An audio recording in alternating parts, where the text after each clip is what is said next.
What's up, everybody? Welcome into Shout, a Buffalo Bills football podcast brought to you by Topps Friendly Markets. 'Tis the season to save on groceries and all of your favorite holiday gifts. Christmas bonus is underway at Topps. You could shop and save $10 at all of your other favorite stores and restaurants.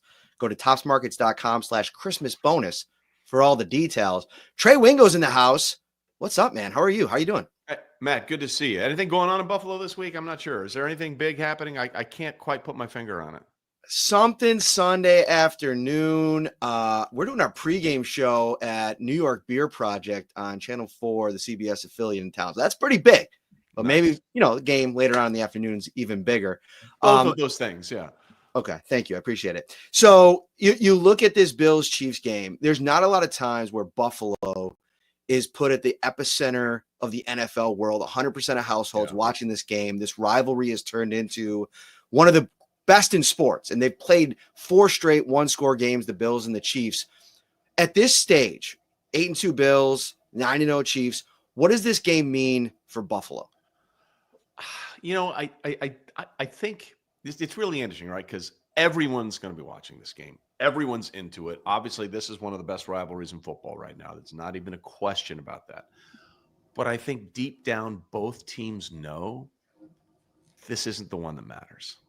Right? Like, hey, it would be great for the Bills to win, and it would give them an opportunity to be the number 1 seed in the AFC. And if the Chiefs win, I think it sort of locks down the road going through Kansas City again, because they basically have a 3.5 game lead over Buffalo. If that's the case, obviously they'd have 3 games plus the tiebreaker.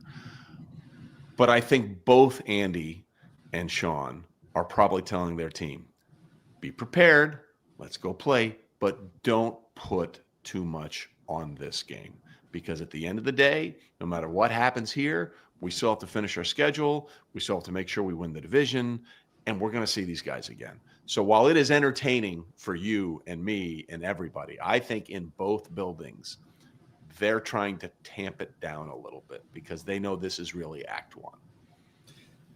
You put that all together really well. And I think there's like a secondary meaning behind this game for Bills fans on the heels of the Week 4 beatdown at the hand of the Baltimore Ravens. They're up a game right now on them. But if you win this game, Sean McDermott has never lost since he's become the Bills head coach coming off of a bye. They'll host San Francisco in 2 weeks. So I wonder if there's an urgency to win this game, knowing the 49ers game is coming up, and then you have LA and Detroit. This was the gauntlet that everybody talked about before the season. Yeah. So if you win this game, you put yourself in a really good spot to maybe get that Niners game, go into those 2 tough games, and then it's New England, Jets, New England to close out the season. I think more than anything, you've played well on the road in Kansas City before. You want to avoid going to Baltimore at all costs. Yeah, look, I think that, yes, I agree with you. And obviously we saw what happened in that Sunday night game where it was just an absolute beatdown. But the Bills defense is getting healthy. The idea that Milano's window is activated is so huge for them. Like, it's so huge for them. He's not playing this weekend, but he might be ready for the game against San Francisco, right? Isn't that what we're hearing? Yeah, that's in play. Yeah. So, I mean, just getting that guy back is just such a huge, huge thing. So, yeah, to your point, like, hey, this is a great game. This is awesome. It's going to be fun. It's going to be entertaining. We know these guys. They know us. But the Bills also know we've beaten them 3 straight years in the regular season. It's the other season where the problem is. They've never taken them out in the postseason. And last year, you had them in your building. That was everything. And still didn't work out. So I think there's this sort of line where we have to be up for this game, but we can't be so into this game that we lose sight of the bigger picture. And I think that's for both teams, because I'll tell you right now, I think the Bills are going to win. I just did this on the Kansas City podcast. I think the Bills are going to win. Now, would it surprise me if Kansas City won? Of course not, because of what we've seen going on with this team. But I think the Bills are playing at a level right now that is a little more efficient than Kansas City, even though, the turnover Josh has come back the last couple of weeks, and you don't like to see that. And if it wasn't for that pick 6 from Joe Flacco on the first pass of the game against the Colts might have been very different. That was a weird game all the way across the board. But, both Kansas City and Buffalo, I think, I wouldn't say it was a trap game for for the Chiefs because, Broncos are a division rival and they're playing very well. But I think both teams were sort of looking ahead to this game. And I think that's sort of why we saw some of the uneven play from both teams the week before this contest. But I think the huge thing is do not put too much emphasis on this game because that's all anybody is going to be talking about. Mm-hmm. I get a kick out of the storylines that follow teams and the way that guys are talked about nationally, someone on the national stage. I want to give you this question and see what you think. Who do you feel like, if you were ranking like the top 3 quarterbacks, probably the majority of people would say Allen, Mahomes, Lamar Jackson. All of them kind of have one character trait that I would argue makes them at times unlikable. Josh Allen flops a lot. As someone who covers him, he flops a lot. Like he's like flailing back. People, the memes and everything.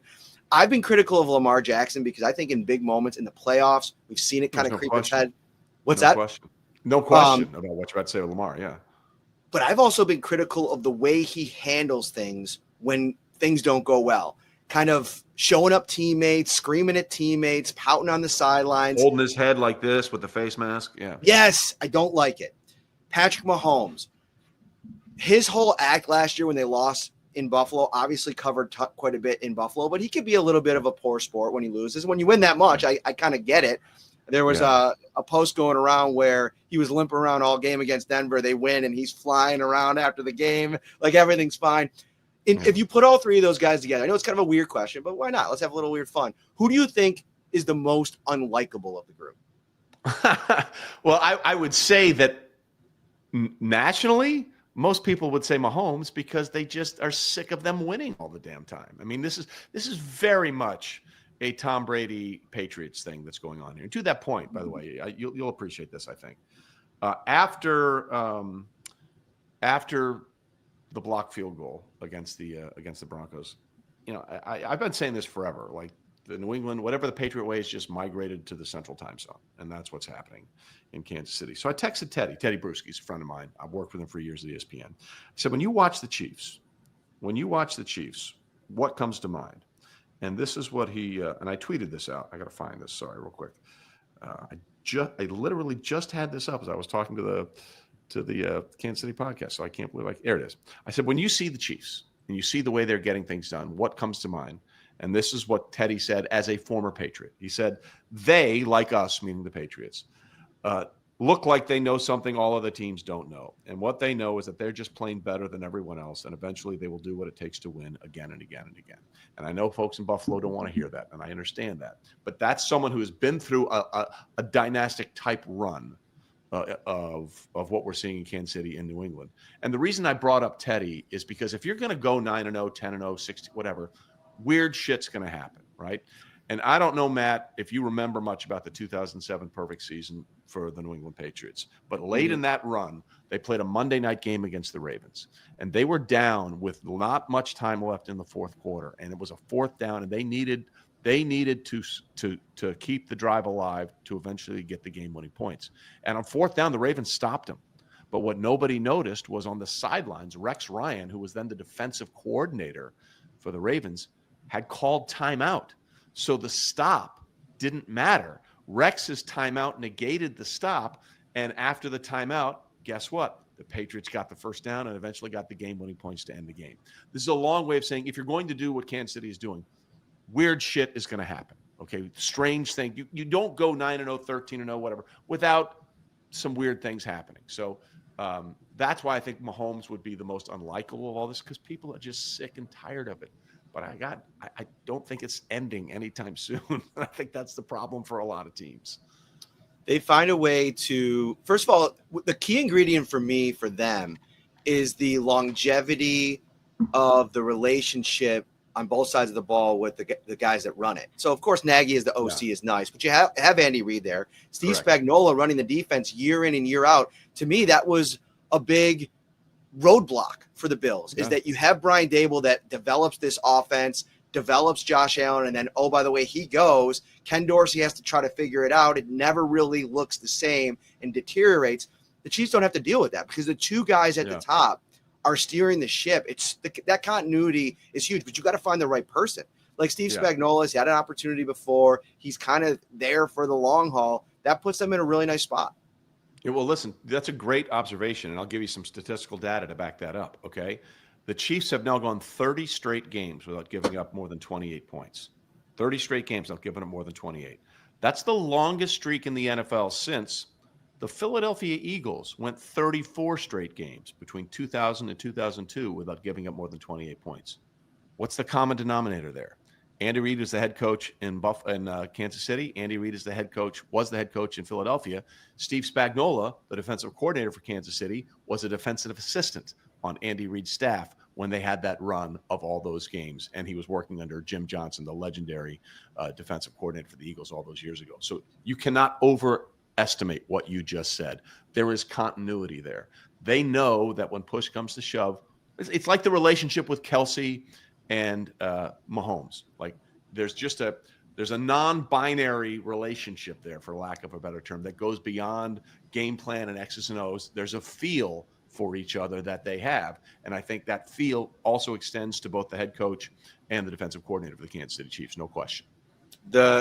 It's so crazy that you bring that up. Sean McDermott was on that staff under Steve Spagnuolo and Andy Reid. And it's like he watched that up close and personal, and now he's got to try to overtake the two guys that were such mentors for him. It's such a cool kind of side storyline as we go. And this Bills defense, to your earlier point, they're playing at a really high level. There were so many questions when Poyer and Hyde left, Tre'Davious White left.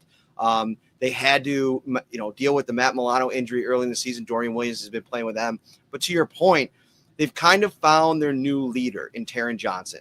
He's been building this for years, but he's as important as anybody on that team, not named Josh Allen. I wrote about it after the game the other day.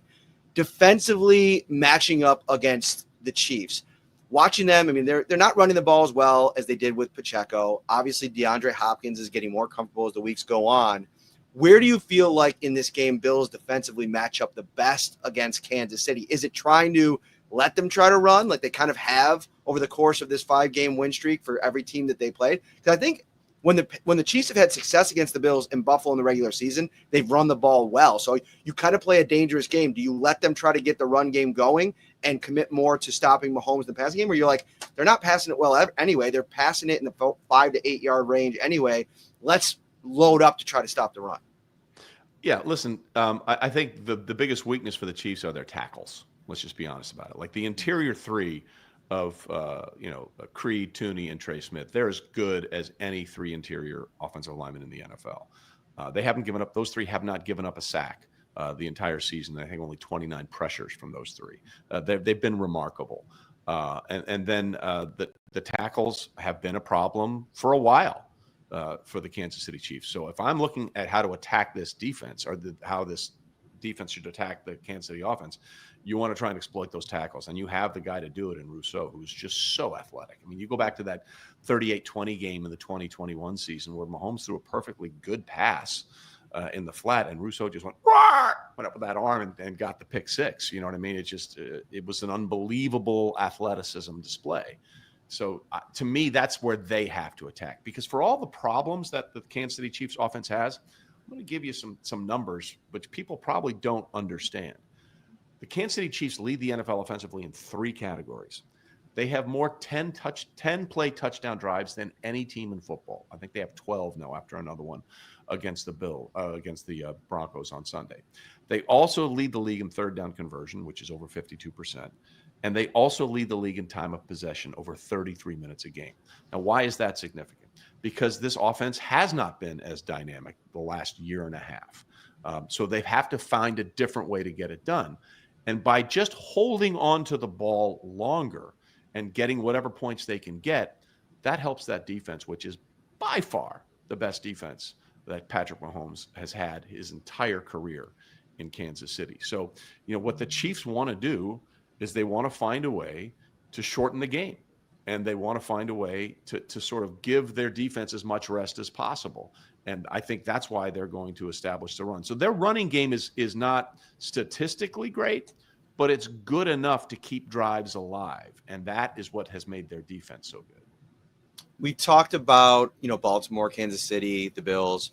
You look at this AFC picture right now, and I think, the team that probably people are keeping at arm's length because of Russell Wilson having a couple good games here, but the uncertainty about the offensive side of the ball over the long term of the season. But Mike Tomlin doing another great coaching job. What are your thoughts on like the hierarchy in the AFC? Where do you put the Steelers in the mix? And then also kind of the Bengals, who are picking up some steam here. Bills fans know them well. Yeah, listen, it starts with Kansas City, obviously, and then I would put Buffalo and Baltimore there, even though Baltimore did beat Buffalo. I mean, I'm going by record, because as good as the Ravens are, they have two of the most inexplicable losses in the world.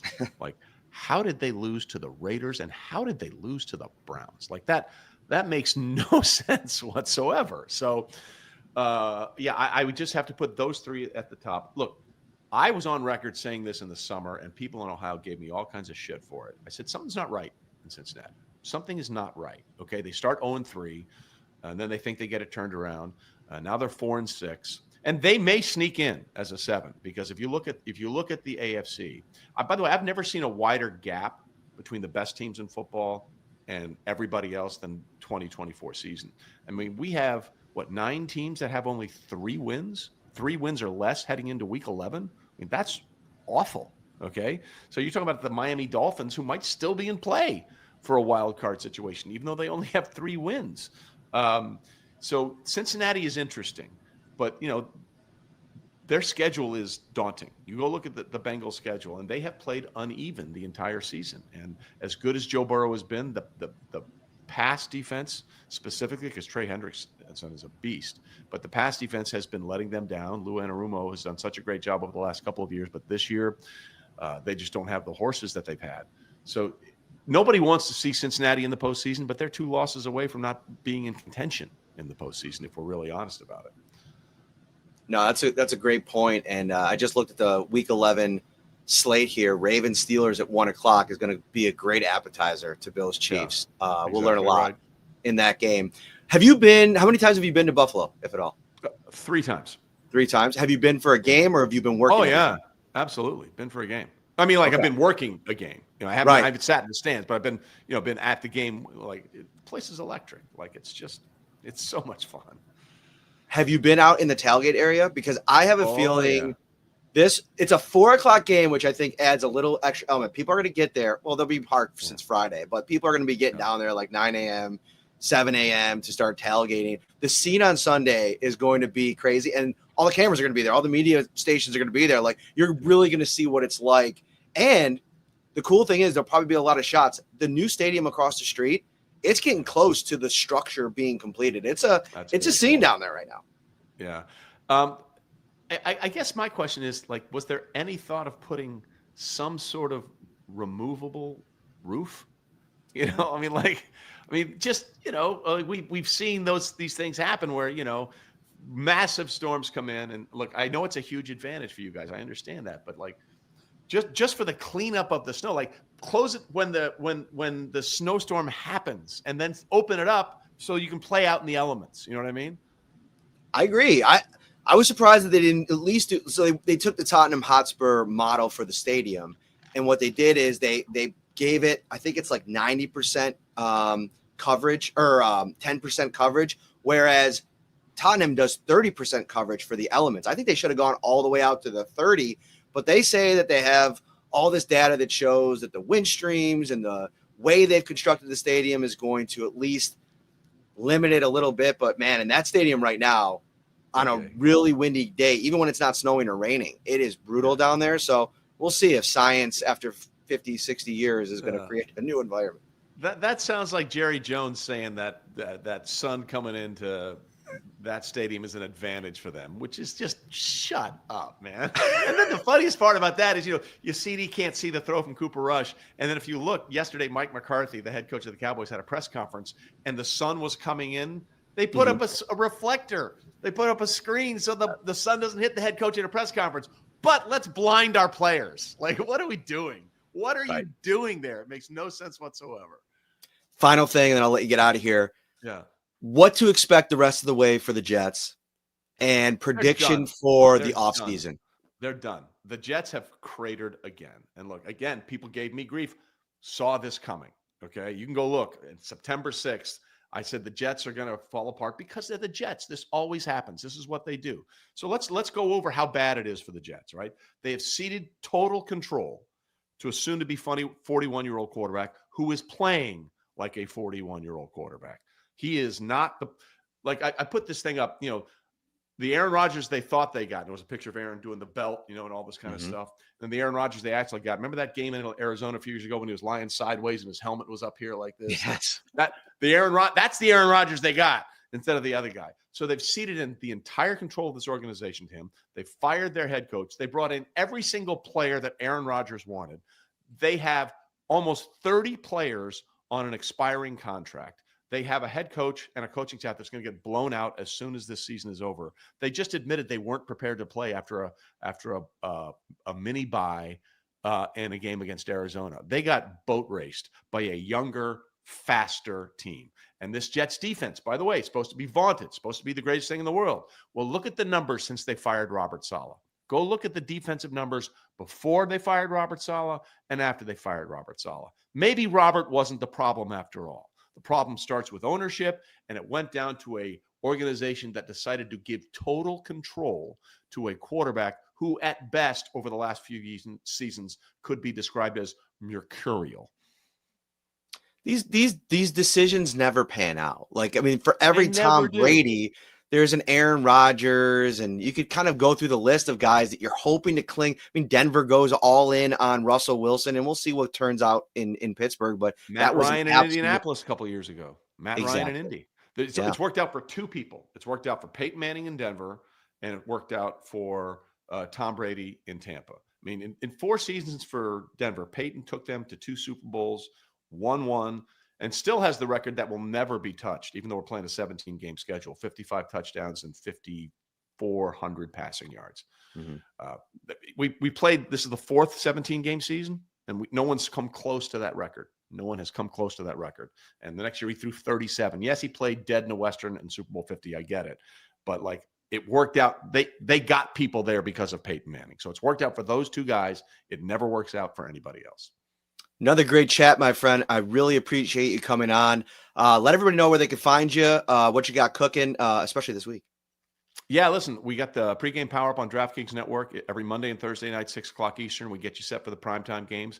By the way, we just found out we're doing all shows over all rounds in the postseason, wildcard division, conference championship, and we'll be in New Orleans for Super Bowl week, all week long doing shows on DraftKings Network. So we have that. We have the Alternate Routes podcast. You can catch me at Wingo's on Twitter, Trey.Wingo on Instagram. And we're just talking football as much as we can. It's a lot of fun.